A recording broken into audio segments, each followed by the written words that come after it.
शेतकऱ्यांना काय आवाहन कराल पाटील आंदोलनाच्या अनुषंगाने? त्याला काल या ठिकाणी शेतकरी संघटनेचं गणेश भोतांबे तसेच बाळासाहेबजी जानराव हे आणि त्यांचे सर्व सहकारी उपोषणाला बसलेले आहे आणि आम्ही देखील त्यांना कालपासून या ठिकाणी हिंदवी जनक्रांती सेनेच्या वतीनं या ठिकाणी जाहीर पाठिंबा म्हणून दिलेला आहे। तरी माझा सर्व सरपंच उपसरपंच या ठिकाणी सदस्य तसेच माजी जिल्हा परिषद सदस्य भावी जिल्हा परिषद सदस्य पंचायत समिती सदस्य सर्व या ठिकाणी लोकप्रतिनिधीला विनंती की आपण या ठिकाणी जागृत झालं पाहिजे। कारण शेतकऱ्याला या ठिकाणी कामं असतात, शेतकऱ्याला माहीत नाही नेमकं काय चालू आहे की आपल्याला या ठिकाणी पश्चिम महाराष्ट्राला जे अनुदान आलं त्या आंदोलनाच्या तुलनेत मराठवाड्याला अनुदान कमी आलेलं आहे।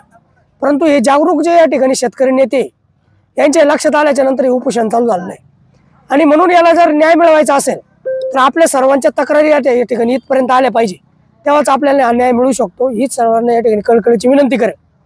आणि महत्त्वाचा मुद्दा म्हणजे हे जे जितके जबाबदार या ठिकाणी तहसीलदार SDO साहेब हे मंडळाधिकारी या ठिकाणी तसेच तलाठी मंडळाधिकारी असतील, तलाठी असतील, कृषी अधिकारी असतील, जितके प्रशासक जबाबदार आहे तितकेच या ठिकाणी इथले सत्ताधारी देखील जबाबदार आहे की ज्या वेळेस या ठिकाणी एखादा तालुक्यामध्ये एखादा निधी येतो 94 कोटी आले, तुम्ही भोंगे लावून सांगून राहिले 94 कोटी आले 94 कोटी आले, अरे पण 200 कोटी तुमच्या अकर्तृत्वपणामुळे या ठिकाणी कमी आले हे पण या ठिकाणी शेतकऱ्याला सांगा।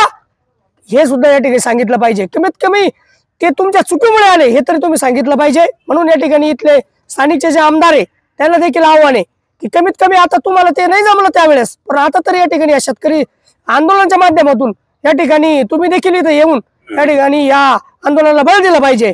आणि ही जी चूक झालेली आहे शासनाची आणि प्रशासनाची ही कुठेतरी या ठिकाणी शेतकऱ्याच्या हितासाठी ही भरून काढण्यासाठी प्रयत्न केले पाहिजे, एवढंच या ठिकाणी आव्हान करेल।